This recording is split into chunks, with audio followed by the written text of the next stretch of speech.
Кыргыз Республикасынын Борбордук шайлоо комиссиясынын төрагачысы Нуржан Шайлдебекова менен миссия мүчөлөрүнүн алдында күтүлүүчү парламенттик шайлоолордун өзгөчөлүктөрү, шайлоо процессинин өткөн этаптары жана шайлоонун ачык айкындуулугун, адилеттүүлүгүн камсыздоо үчүн Боршеком тарабынан көрүлүүчү чаралар тууралуу маалымат берди.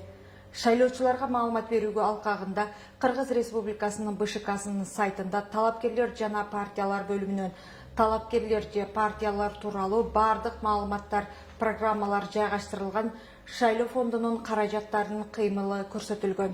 Ошондой эле талапкерлер тизмети менен гезиттин тиражы да пландаштырылган. Добуш берүүчү ар бир кабинада бардык партиялар боюнча талапкерлердин тизмеси менен брошюралар болот. Шайлоонун эки тутумун ажыратуу үчүн бирдиктүү шайлоо округу боюнча бюллетень көгүштүү тилкелүү, бир мандаттуу бардыгы ак болот. Кыргызча жана орусча бюллетендердин пропорциясы Улуттук статистикалык комитетинин маалыматтарына таянуу менен ар бир облус үчүн айрым-айрым болот.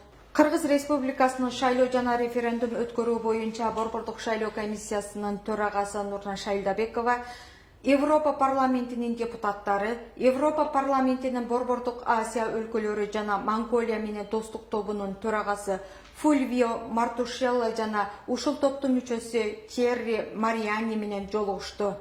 Нуржан Шайлдебекова Кыргызстандагы шайлоо процесси тууралуу маалымат берип, 2021 жылдын 28 ноябрына дайындалган парламенттик шайлоо өлкөдөгү саясатты турукташтырууну аяктоочу этабы болуп саналат деп белгиледи.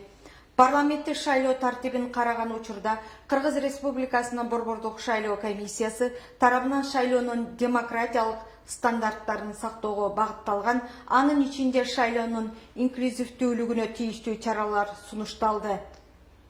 Шайлоонун аралаш тутумунун милдети өлкөнүн өнүктүрүүнүн ушул этабына маанилүү болуп саналган, парламенттин өкүлчүлүктүү ролун күчөтүү. Бир мандаттуу шайлоо округдары боюнча 36 депутат шайлоо парламентине региондордун өкүлчүлүгүн камсыздоо. Партиялык тизме боюнча 54 депутатты шайлоо саясий, социалдык топтордун өкүлчүлүгүнө камсыздоо милдетин аткарат.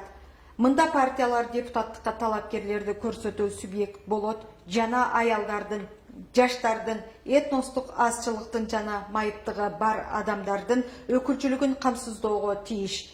Партия добуш берүүнүн натыйжасында 27 мандаттан ашпаган мандат алышы мүмкүн.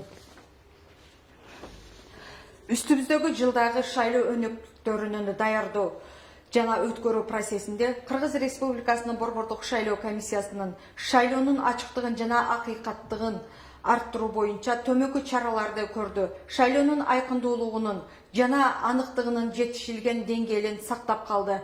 Сатып алууну жана административдик ресурсту колдонуунун проблемасын чечти. Бузууларды кароодо укук коргоо органдары тараптан тандалма мамилени чектетти. Европа парламентинин депутаттарынын Борбордук шайлоо комиссиясынын мүчөлөрү дайындоо, арыздарды даттануу тартиби, шайлоо процессин каржылоо, талапкерлердин жана саясий партиялардын шайлоо фонддорун түзүү жана пайдалануу маселелери кызыктырды.